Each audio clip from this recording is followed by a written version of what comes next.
Socrates stood in the market at a pivotal moment in Western thought, not with a manifesto, but with a method. What he knew and what he didn't is a simple ledger of facts. It's a blueprint for thinking itself. If you think you've found the final answer, Socrates would smile and ask you to check your assumptions again. The truth about Socrates is not a verdict on a single person, but a discipline he handed down. The discipline of living questions. We begin with a paradox. He claimed to know nothing, yet his life shows a rare skill. The ability to turn certainty inside out. He didn't deny knowledge to provoke doubt for its own sake. He denied the illusion that knowledge is finished. He treated knowledge as a living craft, something you shape through dialogue, through vulnerability, through relentless testing of your own conclusions. In that sense, his ignorance was not a flaw, but a starting point. Think of the age he inhabited. Athens was a city thrumming with choices about how to live, who to worship, who to rule, and what a good life even means. In that crucible, Socrates asked not what to believe, but what it would mean to think clearly about belief. He did not pretend to possess an encyclopedic store of facts.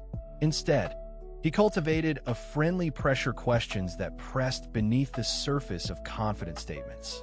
He asked simple things with a monk-esque patience and a gadfly-esque sting. What is virtue? Can you define justice without confessing your own blind spots?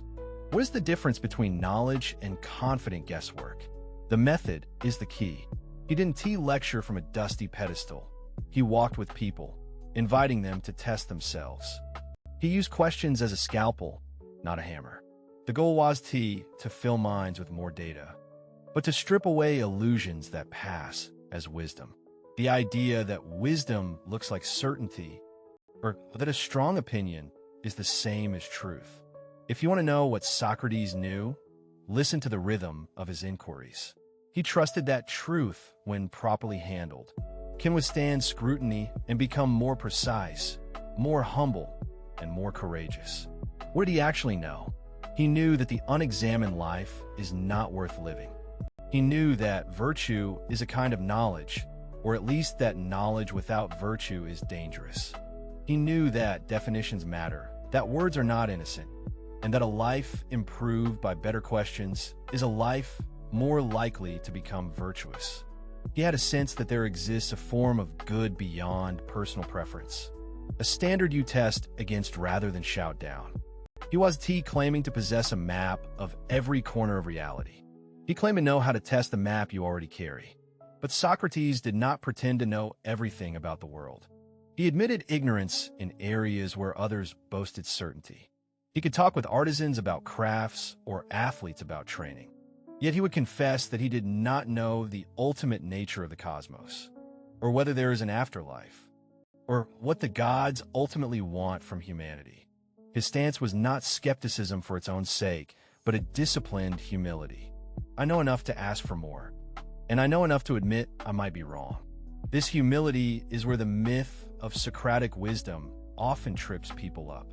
They hear I know that I know nothing and imagine a man paralyzed by doubt. In truth, that line marks a forward-leaning posture, the willingness to revise, to refine, to throw out what fails the test. The idea, cynicism. It's a steady commitment to truth as something under construction, not a trophy to display. Socrates treated knowledge as a living practice, not a possession. The twist comes when you notice what he didn't teach in the form of doctrine. He didn't hand down a creed so much as a method that could unsettle even the most entrenched opinions. He didn't leave a map of incarnations or a manual of metaphysics. He left a practice of becoming aware of one's own ignorance, a practice that feels almost spiritual in its insistence on moral clarity through conversation. He made ignorance legible, not as failure, but as an invitation to perpetual inquiry. Consider the famous scene at the Agora, where people claim to know what virtue is. Socrates disassembled the claim by asking, what is virtue exactly? Is it courage, wisdom, justice, or something higher? The responses grew thinner under scrutiny. and the dialogue revealed not a single definitive answer, but a chain of assumptions, each needing a closer look. In that sense, he understood the limits of a single answer and the power of shared inquiry to move beyond them. This is why his legacy isn't a list of moral rules, but a hospitable space for introspection. The truth about Socrates is not that he left behind a recipe for living, but that he left behind a method for living wisely. He showed that being willing to appear ignorant is not a weakness. It is a prerequisite for learning something new. Dangerous, as that sometimes feels in a culture hungry for certainty. Yet we also must face what he did not know, or at least what he did not claim to know. He did not pretend to master the secrets of heaven or hell, of cosmology, or the precise fate of the soul after death. He died for his choices, accepting the consequences rather than retreating behind comfortable beliefs. His death doesn't erase that ambiguity, it foregrounds it.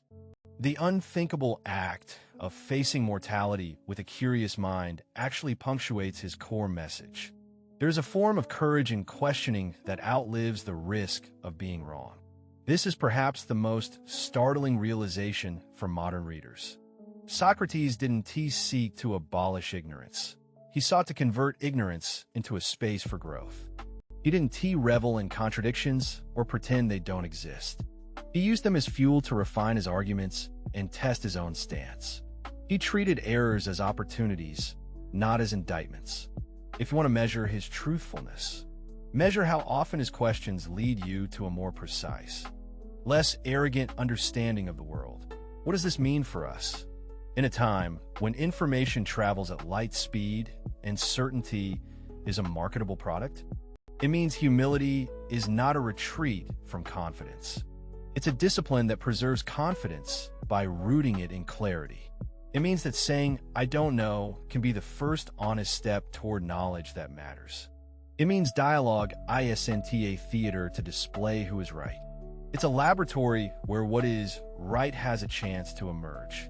So the truth about Socrates isn't a verdict about a flawless intellect. It is a verdict about a way of thinking, a willingness to be wrong, a stubborn commitment to ask better questions, and a belief that truth grows where ego softens. He knew enough to see that wisdom is not a possession, but a practice, one that keeps asking, keeps listening, keeps refining, and keeps life alive with curiosity. If we carry that forward, we access a freer kind of knowledge. The world won't hand you absolute certainties, but it will reward the patient citizen of inquiry. Socrates didn't just teach a method, he embodied a stance.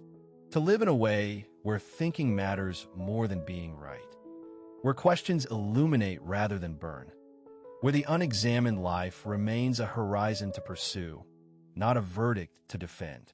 So the truth about Socrates, stripped of myth and mystique, is a practical philosophy written not in prose, but in practice. He knew this much.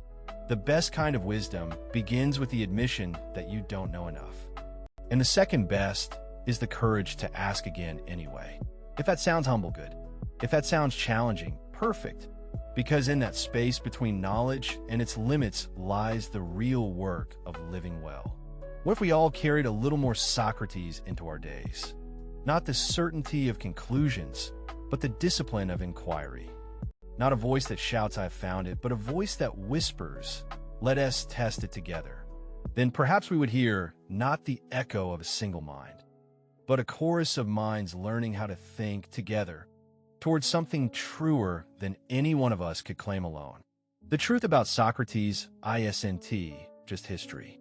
It's a method we can borrow, a stance we can adopt, and a question we can keep asking. What would it mean to know more by knowing less certainty, more courage to ask, more room for growth? That is the living gift of a man who claimed to know nothing, and in that very claim, changed everything. Imagine carrying that posture into a heated debate or a crisis of faith. 1 part certainty, 2 parts curiosity. If we practice that quiet interrogation, we might discover not a final answer, but a stronger question, and with it, a truer sense of our own responsibility to think clearly. The goal ISN T to conquer doubt,